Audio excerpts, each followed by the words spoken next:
हे friends, अस्सलाम वालेकुम। Recipe के इस किचन में मज़ेदार से सैंडविच की रेसिपी के साथ, जिसे ना सिर्फ आप टी टाइम में बल्कि आप इसको बनाकर लंच बॉक्स में बच्चों को दे सकते हैं और दावत पे आप रख सकते हैं एज अ साइड डिश के तौर पे। तो इस बिस्मिल्लाहिर्रहमानिर्रहीम, इसके लिए सबसे पहले आपने एक बाउल के अंदर ऐड करना है खीरा। अच्छा, मैंने एक बड़े साइज़ का खीरा लिया था, उसको मैंने अच्छे से धोकर उसके बाद उसको छोटा-छोटा चॉप कर लिया। तो इतने साइज़ का आपने जो है काट लेना है खीरे को। साथ में आपने एक प्याज लेना है, उसको भी आपने छोटा-छोटा काट लेना है और इसके अंदर शामिल कर देना है। प्याज भी चला गया इसके अंदर, उसके साथ ही आपने ले लेनी है एक अदद गाजर। गाजरों का सीज़न है, सो आप गाजर जो है लीजिएगा और उसको भी छोटा-छोटा काट कर आप इसके अंदर शामिल कर दीजिएगा। गाजर को शामिल करने के साथ ही अब आपने इसके अंदर शामिल कर देनी है बंद गोभी। अच्छा, बंद गोभी थोड़ी-सी बस लीजिएगा, ज़्यादा नहीं, बस जितनी आपको नज़र आ रही है, एक जो कह सकते हैं मुट्ठी के बराबर आपने लेनी है और छोटा-छोटा काट के इसको भी शामिल कर दिया। टमाटर ले लेना है एक दरमियाने साइज़ का और उसको भी आपने काट के इसके अंदर शामिल करना है। ये ऑप्शनल है, अगर आपको पसंद है तो आप जो है इसके अंदर हरी मिर्चें 1 से 2 काट के शामिल कीजिएगा, अगर नहीं पसंद तो स्किप भी कर सकते हैं। फिर आपने लेना है उबला हुआ चिकन, और चिकन जो है सिंपल मैंने उबाल कर नमक के साथ, काली मिर्च के साथ, और उसके बाद आपने उसको रेशा कर लेना है उसको। और उसके बाद ये चिकन जो है तकरीबन 1 कप मैंने शामिल किया है चिकन का। अच्छा, बॉयल किया हुआ है। उसके साथ ही आपने इसकी सॉस रेडी करनी है। एक मिक्सिंग बाउल के अंदर शामिल करेंगे आप 4 टेबल स्पून मायोनीज़ के। उसके साथ ही आपने 3 टेबल स्पून केचप के शामिल करने हैं। 1 टेबलस्पून आप इसके अंदर सोया सॉस शामिल करेंगे, 1 टेबलस्पून भरकर, और उसके साथ ही आपने चिली सॉस शामिल करना है, वो भी 1 टेबलस्पून भरकर।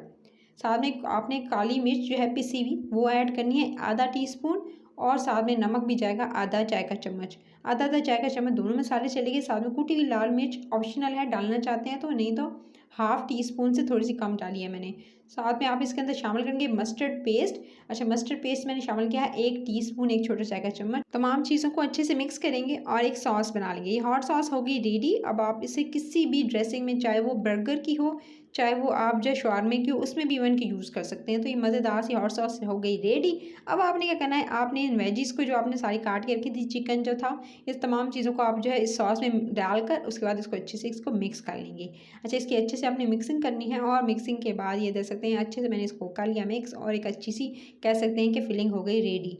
अच्छा जी, फिलिंग को रेडी करने के बाद फिर आपने क्या करना है गाइस, अब बारी आती है ब्रेड की। अच्छा, आपने ब्रेड लेनी है और ब्रेड के किनारे इस तरह से रिमूव कर लेने हैं। ब्रेड के किनारे जो है काट लेंगे, और इस तरह से आप काटते हुए ये देख सकते हैं साइडों से जो है वो सारी की सारी ब्रेड, तकरीबन जितने पीसेस आप रेडी करना चाहते हैं उतने में अच्छी खासी फिलिंग जो है बन जाएगी, और अच्छी खासी जो है वो इसके साथ आप जो है सैंडविचेस बना सकते हैं।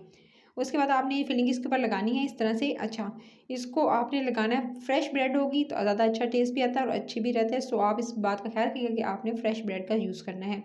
इस पे अच्छे से स्पैचुला की मदद से आप जो है इस पे लगाते जाएंगे और इस तरह से इसके ऊपर अच्छे से फैलाते जाएंगे।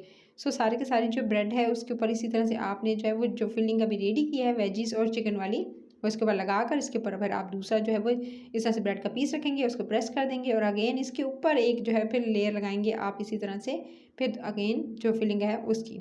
इस तरह से आप जो है वो इसके ऊपर लगाते जाएंगे, ब्रेड रखते जाएंगे, लगाते जाएंगे, एक्शन दोबारा रिपीट करते जाएंगे। तो इस तरह से आप जो है जितनी लेयर्स लगाना चाहते हैं आप लगा सकते हैं। सो जी गाइस, इस तरह से मैंने जी ये सारी की सारी रेडी कर दी। जो साइड के हिस्से मैं इस पर भी अच्छे से लगाऊंगी। अगर आप साइडों पे नहीं लगाना चाहते तो आप स्किप भी कर सकते हैं। बस सिंपल इस तरह से जिस तरह मैं लगाती जा रही हूँ इस तरह से लगा लीजिएगा। और जिस तरह से लास्ट में ये मैंने एक्शन यानी साइडों पे जो डाल रहा है ना, इस तरह से लगाया है, ये इसको स्किप करना चाहते हैं तो आप आपकी अपनी चॉइस है। तो मैंने तो फुली कवर कर दिया इसको। फुली कवर करके उसके बाद जी इसकी कटिंग करूँगी। तो इस तरह से आपने पूरा अच्छे से लगाना है, और लगाने के बाद ये देख सकते हैं इस तरह से लगा कर, और फिर इसकी मैं कटिंग करूँगी। और कटिंग करने के बाद आप इसको जब भी सर्व करेंगे आप इसे फ्रिज में रख दीजिएगा, ठंडा ठंडा सर्व कीजिएगा। बहुत यमी, बहुत ही मज़ेदार ये सैंडविचेस लगते हैं गाइस। चलिए जी इसकी कटिंग कर लेते हैं। तो आप जो है कटिंग करना चाहते हैं 2 हिस्सों में, यानी से करना चाहते हैं 2 हिस्सों में कर सकते हैं, 4 में करना चाहते हैं तो 4 में कर सकते हैं। सो आपकी अपनी चॉइस है। सो मैं इसे 4 हिस्सों में इस दफ़ा डिवाइड कर रही हूँ। वैसे तो मैं इसकी बहुत मज़ेदार सी एक रेसिपी पहले भी अपने चैनल पर अपलोड कर चुकी हूँ, आप जाकर देख सकते हैं वो सैंडविचेस मैंने किस तरह से बनाए थे। सो आपने इस तरह से इस कटिंग कर लेने, लेकिन उसकी सॉस डिफरेंट थी, इसकी सॉस डिफरेंट है। साइज़ भी मैंने जो है वो इस तरह से जो है वो 4 हिस्सों में डिवाइड किया, उसका साइज़ जो था वो मैंने 2 हिस्सों में रख कर जो है वो इसको सर्व किया था। सो आप जो है वो उस रेसिपी को भी देख लीजिएगा कि उसकी सॉस किस तरह से बनाई थी। सो आप जो है तो मैं इसके वीडियो के एंड पे भी लगा दूँगी। तो इस तरह से मैंने कटिंग कर ली, 4 हिस्सों में इसको डिवाइड कर लिया, और जी इसको आप चाहें तो टूथपिक लगाकर भी सर्व कर सकते हैं। रेसिपी देखते देखते यहाँ तक आ गए हैं ना, तो बस एक काम करना है, आपने रेसिपी करी, इस चैनल को सब्सक्राइब, वीडियो को लाइक और शेयर करना है, ज़्यादा से ज़्यादा लोगों को शेयर करें करेंगे तो इस रेसिपी को वो भी घर पे बना सकें और ज़्यादा अच्छा बना सकेंगे। तो शेयर ज़रूर कीजिएगा, लाइक कीजिएगा, बेल आइकन को प्रेस करेंगे, नोटिफिकेशन मिलेगी, मज़े-मज़े की रेसिपीज़ को एंजॉय कर सकेंगे। अपना ख्याल रखिएगा। टिल द नेक्स्ट वीडियो फिर मिलती हूँ। Take care.